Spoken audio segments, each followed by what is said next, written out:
হাজির হয়ে গেছি। হ্যালো এভরিওয়ান, একটা ছোট্ট ভিডিও নিয়ে। চাল দিয়ে শুরু করলাম। ভাত রান্না করার জন্য শুকনা চাল নিয়েছি। কলের পানি দিয়ে ধুয়ে, বেসিনের পানি দিয়ে ধুয়ে বসিয়ে দেব ভাত। আসসালামু আলাইকুম আমার পরাণের ভাই বোন, দর্শক শ্রোতা বন্ধুরা, সুধীমণ্ডলী, সম্মানিত শ্রোতা ভাই বোনেরা, আপনারা সবাই কেমন আছেন? আশা করি সবাই ভালো আছেন। আমি ছোট্ট একটা ভিডিও নিয়ে আপনাদের মাঝে হাজির হয়ে গিয়েছি। আপনারা তো জানেন যে আমি একটু ব্যস্ত আছি, আমার ঘরটা এলোমেলো, তাই তো আমি ছোট ছোট ভিডিও আপনাদের মাঝে শেয়ার করতেছি। বড় ভিডিও বানানোর সুযোগ পাচ্ছি না, সব কিছু এলোমেলো করে নিয়েছি। বাংলাদেশের মানুষ তো বাসা চেঞ্জ করতে গেলে কীরকম কীরকম বক্স করে, কি করে, এগুলো তো আপনারা জানেন। বস্তা করে, বক্স করে, তারপরে এই তো কার্টুন করে, এগুলো অনেকগুলো করে রেখেছি। একটা ভিডিও হয়তো বানাবো, আমি বানিয়ে আপনাদের মাঝে শেয়ার করব। ভিডিওটা যখন বানাবো তখন হয়তো আপনাদের ভালো লাগবে আশা করি। আর এখন যে ভিডিওটা আমি আপনাদের মাঝে আপলোড দিলাম, এই ভিডিওটা আপনার মনে হয় ভালো লাগবে আপনাদের, আমার পরাণের ভাই বোন, সম্মানিত দর্শক শ্রোতা বন্ধুরা, সুধীমণ্ডলী, সবাই সবাই আমার ধৈর্য ধরে আমার ভিডিওটা একটু দেখবেন প্লিজ।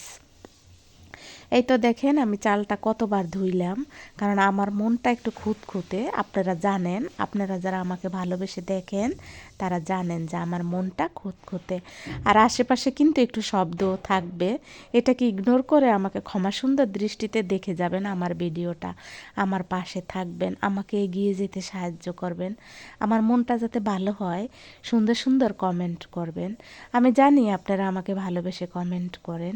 আপনাদের ভালোবাসা এবং অনুপ্রেরণা এবং অনার, এগুলো আমার খুব প্রয়োজন। এগুলো নিয়েই কিন্তু আমি সামনে এগিয়ে যাচ্ছি। এই যে দেখেন আমি কিন্তু গোস্ত রান্না, মানে চামড়া, হাত পাও, এগুলাই কিন্তু আমাদের ভিডিওতে বেশি দেখবেন। তার কারণ মুরগি আনলে আমি ওই মুরগির মাংসগুলো অন্য কাজে লাগিয়ে ফেলি, যার ফলে আমাদের এই হাত পাগুলো থেকে যায়। এগুলো আমাদের পরে খাইতে হয় আস্তে আস্তে। আর আমার মনে করেন যে মেহমানরা আসে, তাদেরকে যে মাংসগুলো আমি অন্য কাজে লাগাই, গোশগুলো অন্য কাজে লাগাই, সেটা কিন্তু আমি ভিডিও করি না। তার কারণ আমাদের ঘরে যে মেহমান আসে তারা আমার ভিডিও দেখে। যদি আমি তাদেরকে কি রান্না করে খাওয়াইলাম সেটা যদি আবার আমি পাবলিক করি, তাহলে তারা হয়তো মন খারাপ করবে।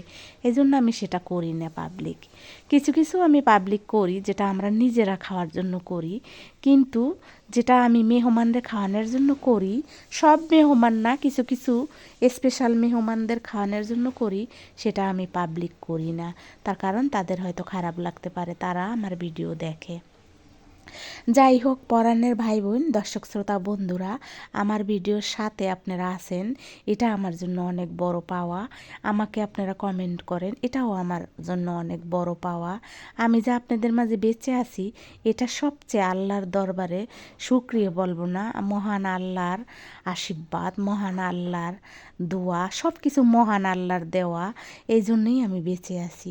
এই তো দেখেন আমি কিভাবে মশলা কষিয়ে রান্নাটা করলাম। রান্নাটা করতে কিন্তু অনেকটাই সময় লেগেছে, কিন্তু মাত্র 6 মিনিটের ভিডিওতে আমি শেষ করে দিয়েছি। বুঝতেই তো পারছেন, গ্যাস নাই, রান্না বসাই দিয়ে কিন্তু একটা ঘুম দিয়েছি। ঘুম থেকে উঠে কিন্তু বাকি মশলাগুলো ছেড়ে দিয়েছি। এই তো এভাবেই কিন্তু আজকের ভিডিওটা আমি শেষ করব। ছোট ছোট ভিডিও নিয়ে আপনাদের মাঝে চলে আসতে চাই, আপনাদের থেকে ভালোবাসা কেড়ে নিতে চাই। আপনারা আমাকে ভালোবাসা দিয়ে যাবেন। আপনাদের ভালোবাসার ছোঁয়া পেলে আমি এগিয়ে যাব, আমি বেঁচে থাকবো আপনাদের মাঝে, ফিরে ফিরে আসব নতুন নতুন ভিডিও নিয়ে আপনাদের মাঝে।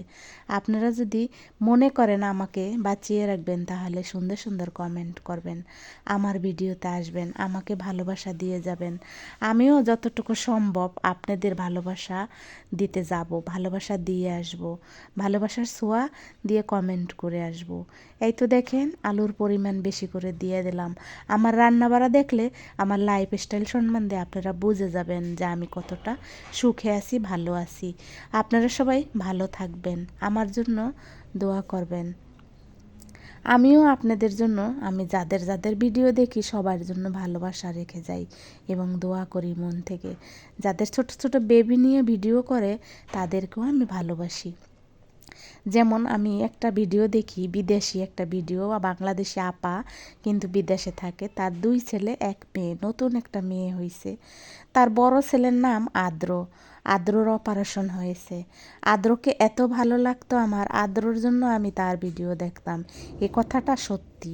আদ্রর জন্য আমি তাকে কমেন্ট করতাম, কিন্তু আমি কখনো আদ্রর নাম উল্লেখ করে কমেন্ট করি নাই, যদি আপার কষ্ট লাগে। যাই হোক, আপার কিন্তু 2টা ছেলে, আপার অনেক রাজকপাল, আপার 2টা ছেলে, একটা কন্যা, 2টা রাজপুত্র, একটা রাজকন্যা। তারা কিন্তু খুব ভালো আছে। আমি দোয়া করি আদ্র যেন তাড়াতাড়ি সুস্থ হয়ে যায়। আদ্রর জন্য সবসময় আমি দোয়া করি, আদ্রকে যেন আল্লাহ সুস্থ করে দেয়, আদ্রকে যেন আমার হায়াত সব দিয়ে দেয়, আদ্রকে যেন সুস্থ করে দেয়। সবাই আমার জন্য দোয়া করবেন। আমি কিন্তু এখন দিয়ে দিলাম কতগুলো জিরা। আপনারা কি মুরগির হাত পাও রান্না করলে জিরা দেন কি না? গরম মশলার গুঁড়াও দিয়েছি, কিন্তু জিরাটা একটু স্পেশাল দিই। আমার জিরার ঘ্রাণ খুব ভালো লাগে, কিন্তু আমার বাচ্চার ভালো লাগে না। ওনা জিরার ঘ্রাণ পছন্দ করে না, কেন করে না আমি জানি না। তবে একদিন হয়তো ডাক্তারের সাথে কথা বলবো এই নিয়ে। যাই হোক, দেখেন আমার রান্নাটার কালারটা। খাওয়াইতে তো আর বলতে পারবো না যে খেয়ে যান, তবে কেউ যদি আমার বাসার আশেপাশে হন, খেতে কিন্তু চলে আসতে পারেন, কোনো সমস্যা নাই।